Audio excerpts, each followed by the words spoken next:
तो hi everyone, मेरा नाम है यश सिंह। आप देख रहे हैं यू फाइनेंस यूट्यूब चैनल। तो ये वीडियो बहुत ही इंटरेस्टिंग होने वाली है, क्योंकि इस वीडियो के बाद आप खुद से एक राइट हेल्थ इंश्योरेंस चूज कर पाओगे। इंडिया में 70% लोगों के पास एक हेल्थ इंश्योरेंस है, पर सवाल ये उठता है कि क्या वो health insurance right health insurance है। और इंडिया में लगभग 50 to 60 करोड़, जो कि 30% लोगों के पास हेल्थ इंश्योरेंस नहीं है। पर जिन लोगों के पास है, क्या वो राइट हेल्थ इंश्योरेंस है? तो राइट हेल्थ इंश्योरेंस लेते कैसे, क्या क्या पॉइंट्स हमें देखने चाहिए एक हेल्थ इंश्योरेंस लेने के पहले, आज मैं आपको वो बताऊंगा। तो चलिए वीडियो को शुरू करते हैं। और वीडियो शुरू करने के पहले एक फैक्ट आपके सामने रखना चाहूंगा। इंडिया में हर 5 में से 1 फैमिली अपने हॉस्पिटल बिल को पे करने के लिए अपने फैमिली मेंबर्स या रिश्तेदार से पैसा लेती है। तो हमें ये जानना जरूरी है कि हमें कैसे एक राइट हेल्थ इंश्योरेंस चूज करना आना चाहिए। तो वीडियो शुरू करते हैं। तो मैंने आप लोगों के लिए डिस्क्रिप्शन में एक पीडीएफ अटैच किया है जो मैंने खुद बनाया है, और उससे आपको ये काफी समझना इजी हो जाएगा और चूज करना काफी आसान हो जाएगा कि कैसे आप खुद से एक राइट हेल्थ इंश्योरेंस चूज कर सकते हैं।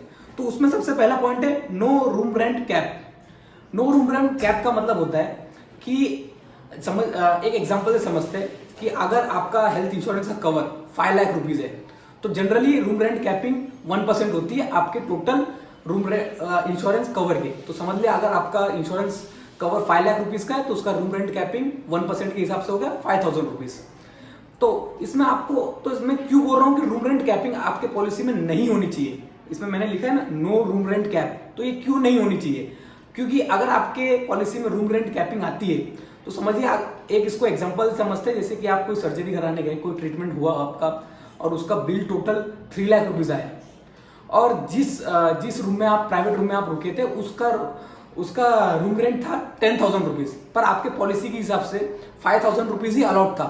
तो कंपनी आपको सिर्फ 5,000 रुपीज ही देगी, ना कि 10,000 रुपीज देगी।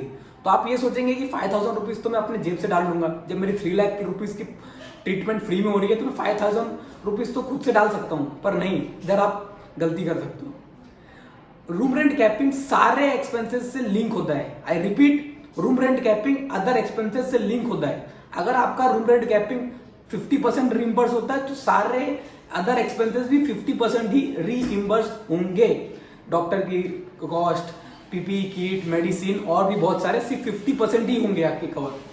जैसे कि आपका 3 लाख रुपए टोटल ट्रीटमेंट का कॉस्ट है, तो उसका 50% ही कंपनी पे करेगी, 50% आपको पे करना पड़ेगा, क्योंकि रूम रेंट कैपिंग सिर्फ 50% कंपनी कवर कर रही है। तो रूम रेंट कैपिंग बहुत बड़ा लूप होल है जिसका आपको ध्यान देना पड़ेगा। इस बात का जरूर ध्यान रखना कोई भी पॉलिसी लेने के पहले कि आपके पॉलिसी में कोई रूम रेंट कैप नहीं है। रूम रेंट कैप नहीं है तो आप गुड टू गो इंश्योरेंस लेने के लिए। और दूसरा पॉइंट जो है नो कोपे। नो कोपे का मतलब होता है कि आधा जो आपका सर्जरी का जो आपका टोटल कॉस्ट आया है मेडिकल का, वो 50% थोड़ा कंपनी इंश्योरेंस कंपनी पे करेगी, थोड़ा आपको पे करना पड़ता है। तो फिर हेल्थ इंश्योरेंस लेने का मतलब ही नहीं होगा जब आपको खुद से ही थोड़ा अमाउंट पे करना है। तो ये आपके इंश्योरेंस में नहीं होना चाहिए, नो कोपे।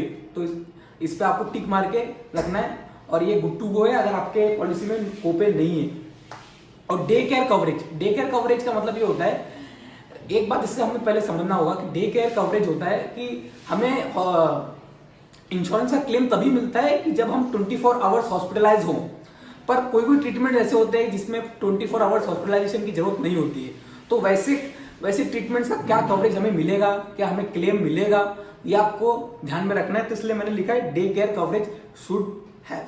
तो इस पर आपको टिक करना है, और अगर ये आपके पॉलिसी में है तो आप गुड टू गो है खरीदने के लिए। और फोर्थ पॉइंट है pre and post hospitalisation cover. जैसे कि एक एग्जांपल से समझते हैं, जैसे कि आपको 1 अक्टूबर को कोई आपको थोड़ा सा तबियत में थोड़ी खराब लगने लगी, थोड़ी तबियत आपकी खराब लगने लगी, तो आप लोकल क्लिनिक में गए, ट्रीटमेंट कराया। उसके बाद वो लोकल क्लिनिक ने आपको बोला कि आप ये टेस्ट करा के आइए, और वो टेस्ट में आपको कुछ डिटेक्ट होता है, कोई डिजीज, तब और फिर आप हॉस्पिटल्स में जाते हो, हॉस्पिटलाइज होते हो, ट्रीटमेंट कराते हो। तो ये सब का जो भी आपका बिल्स होता है ये कंपनी पे करती है। इसको बोलते हैं प्री हॉस्पिटलाइजेशन के सारे कॉस्ट आपको कंपनी पे करती है, और हॉस्पिटलाइजेशन के बाद भी जो कॉस्ट लगता है उसको पोस्ट हॉस्पिटलाइजेशन कॉस्ट बोलते हैं, वो भी कंपनी कवर करती है। इसलिए प्रो टिप यही है कि डे 1 से आपको सारे बिल संभाल के रखने, ताकि आपका क्लेम आसानी से मिल जाए। और 5वां पॉइंट है फ्री हेल्थ चेकअप। अगर आपका साल में अगर आपको कोई भी क्लेम नहीं आता है, आप एकदम हेल्दी रहते हो, जो कि अच्छी बात है। और अगर कोई क्लेम नहीं आता है तो आपको कंपनी एक free health checkup, annual health checkup के लिए आपको देती है, जो आपको बेनिफिट देता है और आपको हर साल वो कराना ही चाहिए, आपके लिए भी बेनिफिशियल है।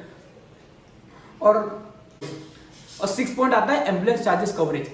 ये इसका पॉलिसी में रहना या ना रहना ठीक है, ये आप इसमें अगर पॉलिसी में अगर ये चीज नहीं रहती है तो भी ठीक है, रहती है तो भी ठीक है, ये ऑप्शनल है।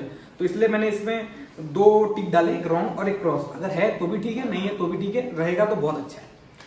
तो और लास्ट पॉइंट आता है नो क्लेम बोनस। तो समझिए अगर आपको पूरे साल में कुछ भी नहीं होता और आप हेल्दी रहते हो तो कंपनी आपको एक बेनिफिट के दौर में आपके टोटल सम का 20% इंक्रीज देती है। कंपनी टू कंपनी डिफर होता है, पर जनरली 20% ही होता है। जैसे मेरा खुद का अगर मैं पर्सनल बताऊं तो पिछले साल मुझे कुछ भी नहीं हुआ था और कोई भी मैंने क्लेम नहीं किए थे, ना मैं हॉस्पिटलाइज हुआ था मेजर कुछ चीज के लिए। तो मुझे 20% अपनी पॉलिसी में इंक्रीज मिला। मेरी 3 लाख की पॉलिसी थी, पर मैंने पिछले साल कुछ नहीं हुआ तो 20% इंक्रीज हो गया। अब मेरी टोटल पॉलिसी कॉस्ट हो गई 3,60,000। 3,60,000 तक का अभी मेरा कोई भी बिल आता है तो कंपनी पे करेगी। और ये सारे पॉइंट्स तो कवर हो गए। अब नीचे आते हैं 2 मेन क्वेश्चंस। पहला क्वेश्चन है वेटिंग पीरियड, जो आपको पूछना ही चाहिए हर कंपनी में। आप जिस भी कंपनी से इंश्योरेंस ले लो, आपको ये क्वेश्चन पूछना ही चाहिए, वेटिंग पीरियड क्या है। वेटिंग पीरियड क्या होता है कि आप जैसे आज इंश्योरेंस खरीदते हो तो जनरली 30 डेज तक आप कोई भी क्लेम नहीं कर सकते। 30 डेज तक आपको रुकना पड़ता है, कंपनी ऑब्जर्व करती है। 30 डेज तक आप कोई भी क्लेम नहीं कर सकते, उसको बोलते हैं वेटिंग पीरियड। और बड़ी बड़ी डिजीजेज जैसे कि प्री एग्जिस्टिंग कोई डिजीज है तो उसके लिए वेटिंग पीरियड 3 से 4 साल होते हैं। आपको ये पूछना पड़ेगा इंश्योरेंस कंपनी से। तो आपको पर ये पता होना चाहिए कि वेटिंग पीरियड किन डिजीज का कितने टाइम तक है आपके लिए, तो ये पूछना बहुत जरूरी है। और सेकंड क्वेश्चन है जो सबसे इंपॉर्टेंट है, cashless network of insurance company. Cashless network of insurance company का मतलब ये होता है जब भी आपको कुछ होता है और आप हॉस्पिटल में जाते हो तो आपको कोई भी पैसे देने की कोई जरूरत नहीं, बस आपको एक जो आपके इंश्योरेंस कार्ड होता है वो देना होता है, अपना पॉलिसी नंबर बताना होता है बस, और आपका सारा ट्रीटमेंट सीमलेस होता है।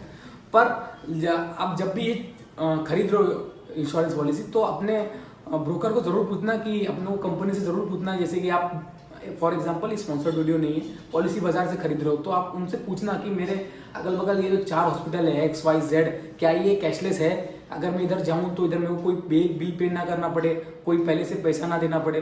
तो आपको ये पूछना जरूरी है, क्योंकि आपकी हेल्थ है, कंपनी इधर पैसा बनाने बैठी है, पर आपको अपनी हेल्थ का खुद ध्यान रखना होगा, खुद क्वेश्चंस पूछने होंगे, ताकि आगे चल के अगर कोई प्रॉब्लम आती है तो वो जल्दी से सॉल्व हो जाए और आपको कोई दिक्कत ना हो। इस वीडियो को बनाने का एक ही मोटिव था कि इंडिया में जो हर आउट ऑफ 5 फैमिली में से हर एक फैमिली किसी रिश्तेदार की मदद लेती है बिल पे करने की, कहीं से बोरो करके लेती है। मेडिकल एक्सपेंस हमारे इंडियन मिडिल क्लास के लिए एक आइसबर्ग है, जो दिखता बहुत छोटा सा है पर अंदर बहुत बड़ा रहता है। अगर शिप हमारी टकरा गई तो हम डूब जाएंगे। तो उसका इस चीज़ का ध्यान रखना। ये PDF मैंने बनाया है, आप इसको चेकआउट करना, डिस्क्रिप्शन बॉक्स में ये लिंक होगा। आप हर चीज़ को टिक मार्क करना। उसमें से मैंने हर चीज़ आपको बताया कि जैसे no claim bonus, no room rent होना चाहिए तो उसमें टिक होना चाहिए आपका। नो को उसमें मैंने एक्सपेक्टेड आंसर भी लिखा है। अगर वो एक्सपेक्टेड आंसर इंश्योरेंस कंपनी वाला आपको अगर बोल रहा है कि ये चीज़ आपकी पॉलिसी में नहीं है और आप टिक किए हो तो आप ले सकते हो। ये आपका काम आसान बनाने के लिए बेसिकली। तो ये वीडियो अगर आपको इंटरेस्टिंग लगी हो तो अपने फैमिली मेंबर्स के साथ और अपने फ्रेंड्स के साथ जरूर शेयर करना, क्योंकि आप जितने जल्दी हेल्थ इंश्योरेंस लोगे उतना ही आपको प्रीमियम कम पे करना पड़ेगा। प्रीमियम का मतलब क्या होता है कि जो आप पूरे साल में जो अमाउंट पे करते हो अपनी हेल्थ इंश्योरेंस के लिए उसको प्रीमियम बोलते हैं और कुछ नहीं। तो आप जितना जल्दी लोगे उतना प्रीमियम कम रहेगा और सर्टन 10 साल तक आपको वही प्रीमियम पे करना पड़ेगा। जैसे मैंने हेल्थ इंश्योरेंस 20 की एज में लिया था तो कुछ 4,000 to 5,000 रुपीज आया था। अब मैं 4,000 to 5,000 रुपीज मेरे को हर 10 ईयर तक पे करना है। सेम अमाउंट मेरे को 10 ईयर तक पे करना है। 10 ईयर के बाद एक छोटा सा इंक्रीज आएगा। तो जितने जल्दी आप इंश्योरेंस लेंगे उतने जल्दी आपका उतना ही कम अमाउंट रहेगा। इन्फॉर्मेशनल लगाओ। तो अगर आपको ये वीडियो इन्फॉर्मेटिव लगी हो और हेल्पफुल लगी हो तो इसे अपने फैमिली मेंबर्स और फ्रेंड्स के साथ शेयर करना मत भूलना, ताकि वो भी एक राइट हेल्थ इंश्योरेंस खरीद सके। और कमेंट करके जरूर बताना कि आपको ये वीडियो कैसा लगा। अगर आपको कोई डाउट्स है तो कमेंट में जरूर बताना, मैं उसको सॉल्व करने का पूरा ट्राई करूंगा। और आपको नेक्स्ट वीडियो किस टॉपिक के ऊपर चाहिए ये कमेंट करके जरूर बताना। और मिलते हैं नेक्स्ट वीडियो के साथ। जय हिंद।